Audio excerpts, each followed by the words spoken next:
Saya dipelototi sosok itu dari atas seperti marah. Oke, Assalamualaikum warahmatullahi wabarakatuh.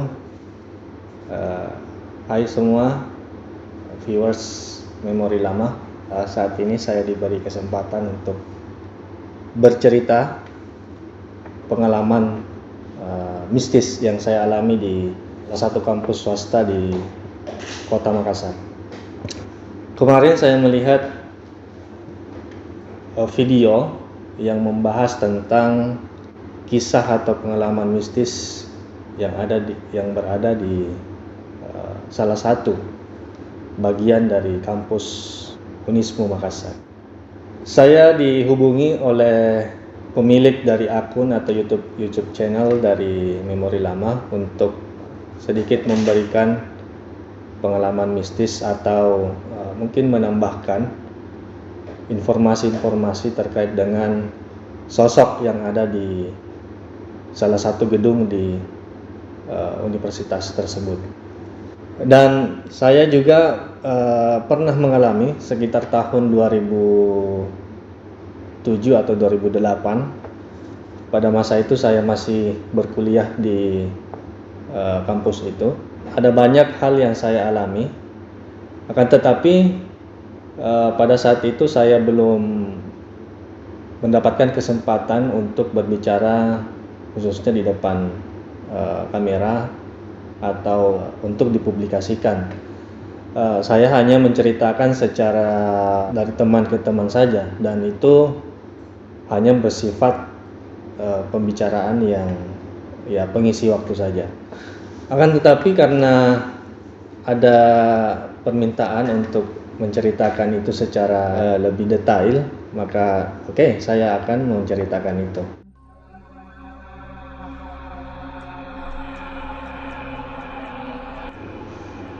Baik, pada tahun itu sekitar tahun 2007 dan 2007 ke 2008, saya lupa tepatnya pada bulan berapa. Pada saat itu saya aktif di kampus, selain kuliah juga sebagai aktivis di kampus tersebut, dan tentunya dengan konsekuensi aktivitas saya itu kebanyakan berada di kampus. Berawal dari kesenangan saya dengan bahasa Inggris. Mungkin dari awal saya harus memperkenalkan diri, tapi tidak apa-apa. Saya di sini sebagai tenaga pengajar di jurusan bahasa Inggris di kampus itu sampai sekarang.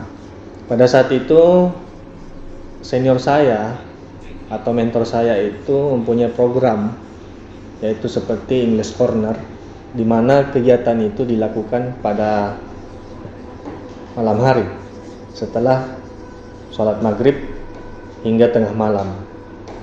Kita flashback sedikit dengan cerita narasumber sebelumnya, yaitu adanya sosok berbaju merah di gedung A, tepatnya di salah satu fakultas di universitas itu. Memang sih di setiap angkatan atau di setiap pembicaraan mistis di kalangan kami itu memang tidak luput dari pembicaraan tentang sosok tersebut. Mengapa saya katakan itu? Karena selalu eksis pada setiap pengalaman mistis yang dialami oleh senior seangkatan saya, bahkan junior saya. Singkat cerita, waktu mengikuti program dari mentor saya atau dari senior saya, yaitu semacam English Corner lah, training bahasa Inggris, di mana itu diprogramkan secara sukarela atau tidak ada ikatan untuk eksis di situ atau meninggalkan kegiatan tersebut. Tetapi karena saya memang senang dengan program tersebut, sehingga saya tidak pernah melewatkan kegiatan itu. Nah, pada satu malam kami mengikuti program itu seperti biasanya. Akan tetapi senior saya itu memang dia tinggalnya di kampus. Otomatis dia punya perlengkapan tidur di kampus ini. Saya sedikit deskripsikan bahwa tempat kami itu berada di lantai 2 gedung A. Ya, berada di lantai 2 gedung A. Di mana ruangan itu dijadikan sebagai tempat micro teaching atau latihan untuk proses belajar mengajar, ya, apalagi sebagai calon guru di kampus itu harus mengikuti micro teaching di ruangan itu. Tetapi kami gunakan ruangan itu pada saat aktivitas perkuliahan telah selesai, yaitu pada setelah ba'da maghrib sampai dengan tengah malam. Itu sudah tidak ada lagi perkuliahan atau secara reguler. Maka itulah kesempatan kami untuk eksis mengikuti program itu. Nah, program seperti biasa berjalan dengan lancar. Pada saat malam semakin larut, itu suasana semakin, ya, saya pribadi merasakan semakin mencekam karena ditambah dengan cerita-cerita senior dan orang-orang kampus terkait dengan keberadaan sosok si baju merah di gedung A tersebut. Tapi pada saat itu saya belum mendapatkan informasi secara menyeluruh terkait sosok itu, hanya mendengarkan sepintas saja, dan saya pun belum merasakan seperti apa pengalaman mistis bersama dengan si sosok merah itu. Nah, tiba waktunya kami sudah terkantuk, merasa ngantuk setelah lelah mengikuti program. Maka senior saya meminta saya dan teman saya satu untuk mengambil semacam karpet dan bantal untuk persiapan tidur di lantai 2, di mana senior saya itu meminta saya untuk mengambil perlengkapan itu, barang-barang tersebut di lantai 3. Seperti yang dikatakan narasumber sebelumnya bahwa bisa dikatakan sarang dari sosok merah itu berada di lantai 3. Tepatnya beberapa informasi berada di sebuah ruangan, di mana ruangan itu jarang sekali dipakai hanya untuk kegiatan, hanya dipakai pada saat penerimaan mahasiswa baru dan pengkaderan, itu saja. Nah, ruangan tempat di mana barang-barang itu diletakkan itu berada di samping ruangan yang saya maksud tadi, A9. Nah, ruangan itu bernomor A9, di mana ruangan itu sekarang sudah berubah menjadi laboratorium bahasa. Di sampingnya itu adalah persiapan kantor program studi baru di fakultas itu. Oleh sebab itu, karena masih dipersiapkan, belum dijadikan sebagai kantor, masih memasukkan barang-barang keperluan untuk program studi tersebut. Senior saya memerintahkan saya untuk mengambil perlengkapan itu bersama teman, dan saya pun mengiyakan. Tetapi teman saya itu tidak mau. Entahlah apa alasannya, yang jelas saya simpulkan dia takut, karena dia juga selalu mendapatkan informasi terkait dengan si sosok itu. Nah, saya pun mengiyakan, ya. Padahal di ruangan lantai 2 itu, tempat kami berkegiatan itu, ada beberapa orang laki-laki. Saya pun naik, di mana lantai 3 itu lampunya jarang sekali menyala.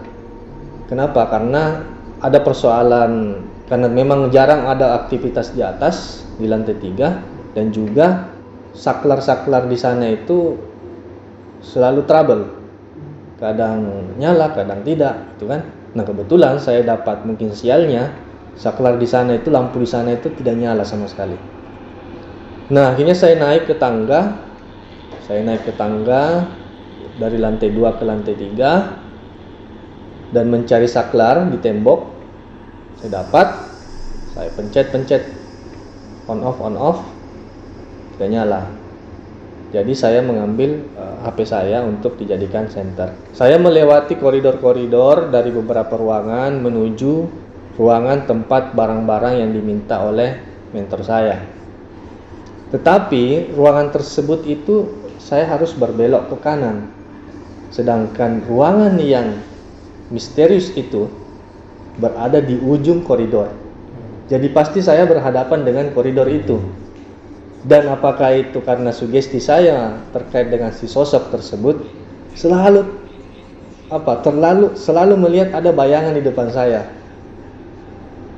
Selalu ada bayangan di depan saya. Tapi saya anggap itu bahwa itu bayangan cahaya dari lantai 2 atau dari gedung sebelah.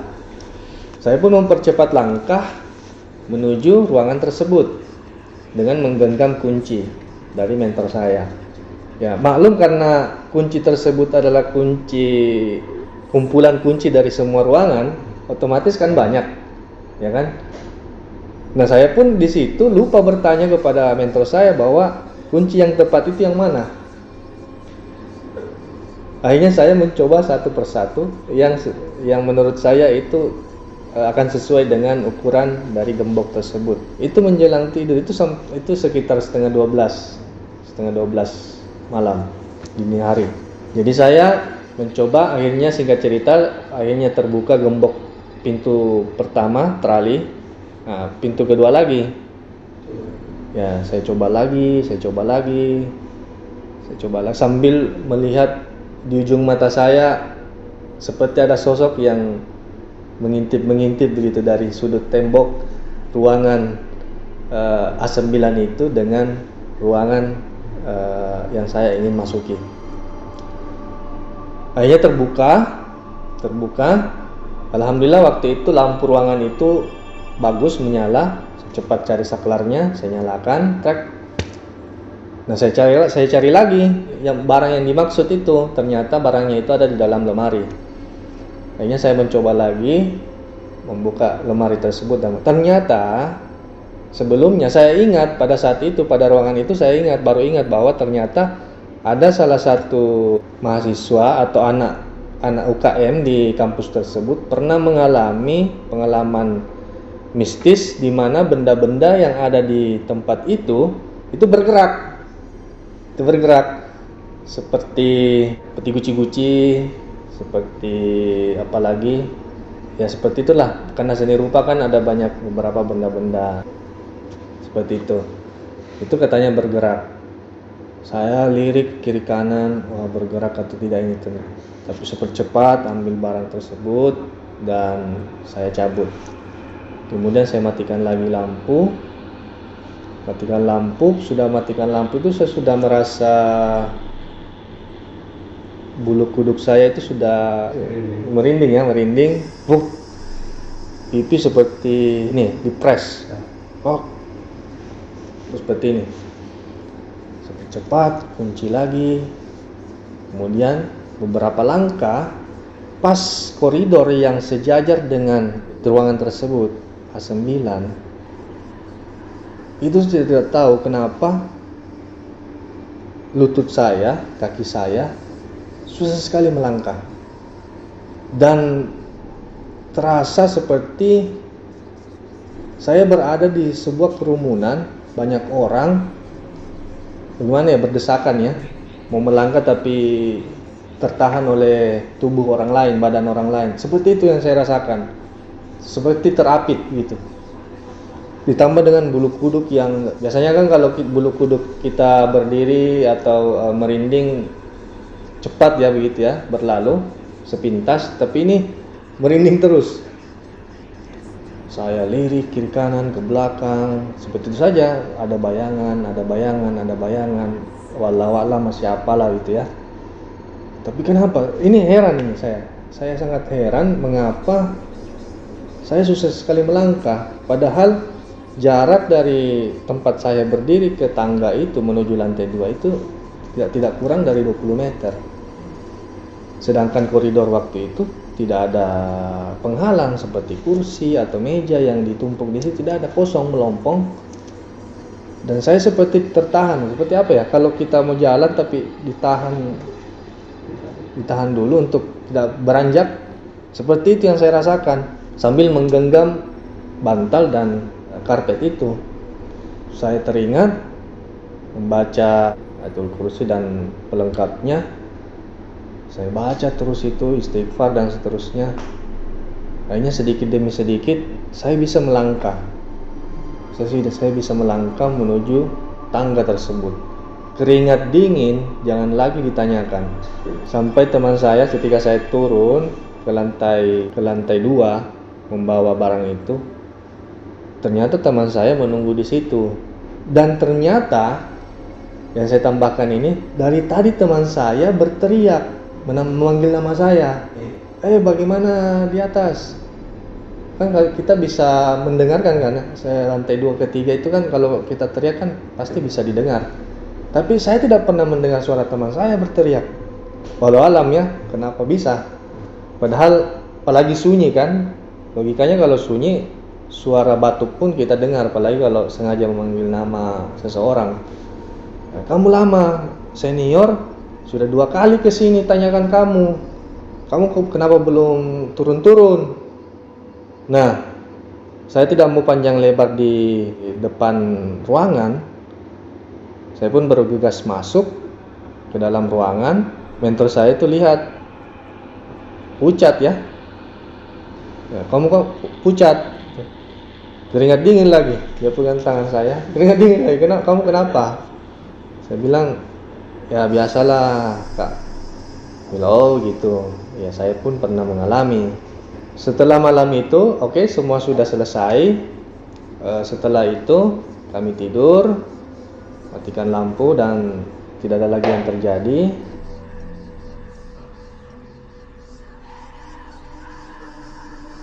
Nah, malam berikutnya senior saya memutuskan untuk pindah tempat tidur di lantai 3. Nah, kebetulan waktu itu kalau saya tidak salah ada sekitar 4 atau 5 orang kami menginap di ruangan itu. Di ruangan tempat saya mengambil barang. Jadi singkatnya kami siapkan tempat tidur. Ya biasalah tempat tidur kan beralas karpet, kemudian bantal pakai alas ala kadarnya, jaket dan seterusnya. Nah, di depan ruangan A9 itu kan ada kamar mandi, toilet 2. Tapi memang toilet itu jarang dibersihkan ya. Apalagi karena dia berada di lantai 3, sehingga mungkin waktu itu cleaning service tidak terlalu ini. Sekitar jam 1 atau jam 2, tiba-tiba kamar mandi itu ada aktivitas. Seperti ada orang yang mandi dan mencuci. Nah, karena ruangan itu lampunya dimatikan semua, saya pun mengambil handphone, nyalakan flashnya, senternya. Saya pikir ada salah satu di antara kami yang menggunakan toilet tersebut. Tapi saya lihat komplit, ada semua. Yang kami tidur di situ kan sekitar 4 atau 5 orang. Tidak ada yang keluar ruangan. Tetapi saya tidak tahu siapa yang ada di sebelah sana yang sedang menggunakan toilet. Saya pun tepuk mentor saya, kak, kenapa? Ya, seperti ada orang mandi di WC, di toilet. Bilang, kau tidur saja. Kenapa kak? Tidur mau kau saja. Dia bilang tidur mau kau saja. Nah, jadi tidur. Menjelang subuh seperti itu lagi. Saya pun tidak berani untuk keluar untuk mengecek buat apa juga. Tapi meskipun saya menahan untuk buang air kecil, kan WC di lantai 3 itu cuma di situ. Tetapi orang yang beraktivitas di lantai 3 lebih suka menggunakan toilet lantai 2 atau lantai 1 ketimbang lantai 3. Entahlah, karena itu ada hal-hal yang seperti itu. Nah, singkatnya pada saat pagi sebelum keluar dari ruangan, kami pun saling cerita. Kamu dengar tadi malam? Iya dengar. Kamu dengar? Siapa yang keluar ke WC, ke toilet? Tidak ada. Gimana itu kak? Nah, memang di situ kalau jam-jam segitu si sosok itu menggunakan kamar mandi tersebut. Walau alam ya, kala itu menggunakan seperti apa dan seterusnya. Pokoknya aktivitasnya itu seperti layaknya manusia. Dan kalau dikatakan bahwa ada orang lain yang menggunakan kamar mandi, itu buat apa dia naik di lantai 3 sedangkan ada kamar mandi lantai 1 dan 2. ya kan, logikanya kan. Nah, di situ kami mengambil lagi kesimpulan bahwa oke, si doi itu.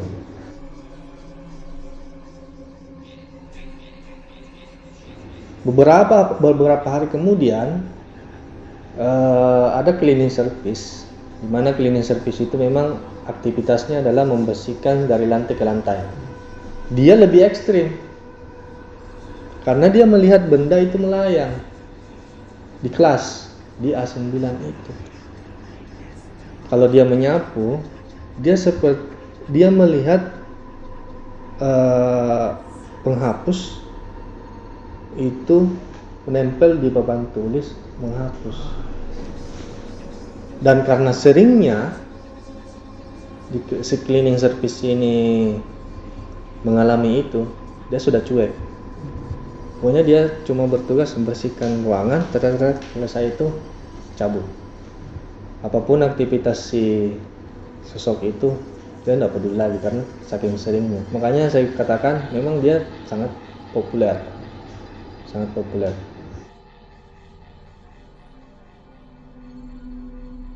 Nah, ini dari senior ke senior ceritanya. Dan sekarang orang itu sudah meninggal, sudah wafat, dan yang membersamai dia mengalami itu sekarang salah satu pimpinan di fakultas di kampus ini. Tapi dia mengalami itu pada saat dia masih mahasiswa, di mana kejadian itu di tempat yang sama, kamar mandi A9, atau tepatnya kamar mandi lantai 3. Jadi mereka nginap selain di sekret dan juga ada di beberapa ruangan-ruangan di gedung ini. Orang tersebut kebiasaannya adalah mencuci pakaian pada malam hari.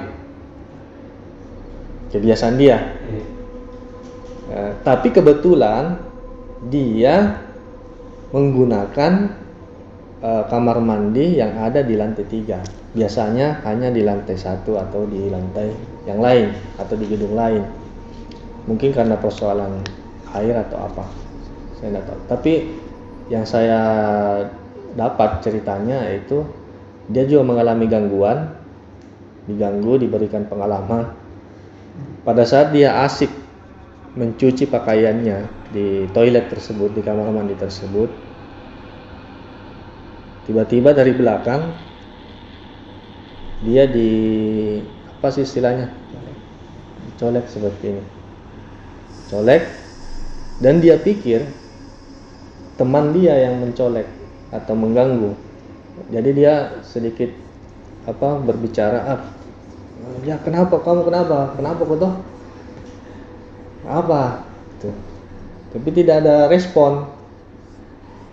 Terus asik lagi mencuci, dicolek lagi, lebih keras lagi, dan dia balik, tanya ada sesuatu yang dia lihat, dia pun lari dan memanggil temannya atau juniornya. Padahal dikenal ini sosok yang berani lah gitu ya. Dipanggil, ayo temani saya. Kenapa? Cucian saya di atas sudah saya rendam, dan saya selesaikan, sudah kena sabun dan seterusnya. Terus kenapa kak tidak ke atas saja mencuci? Kau temani saya. Tapi dia tidak cerita. Naiklah dia di lantai 3 kembali dengan seorang juniornya, mencuci sampai selesai. Setelah selesai mencuci, barulah dia cerita bahwa dari tadi saya diganggu, dicolek-colek dari belakang. Nah, itu lagi tambahan referensi terkait dengan lantai 3 gedung A. Nah, memang di situ kan itu sekarang kan sudah ada jembatan penghubung antar gedung. Dulu tidak ada, jadi A9 itu mentok sudut. Jadi orang mau kemana, memang betul-betul mau ke A9, ke ruangan itu kalau dia melewati koridor itu. Kalau hanya untuk melintas tidak mungkin karena jalanannya buntu. Dan menggunakan kamar mandi A9 memang niat mau ke sudut situ karena ada di lantai 2 dan 1 kamar mandi yang lain.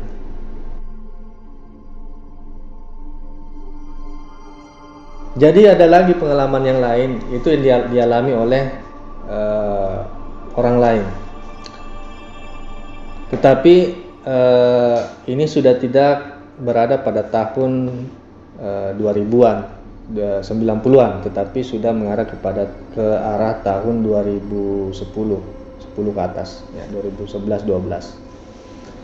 Di mana itu dialami oleh salah satu pimpinan di universitas ini. Pada saat itu gedung A9 sudah berubah menjadi laboratorium, yaitu laboratorium bahasa. Laboratorium bahasa ini digunakan oleh prodi-prodi yang mempunyai mata kuliah kemampuan kebahasaan. Nah, ada fenomena yang terjadi di ruangan tersebut, yaitu bagian dari ruangan tersebut, bagian atas dari ruangan itu, katakanlah plafon, itu tidak pernah bagus, tidak pernah utuh. Ketika ada tukang yang memperbaiki, selalu rusak, selalu jebol, selalu retak. Jebol lubang. Lubang, retak dulu, lubang, dan seterusnya. Seperti itu seterusnya.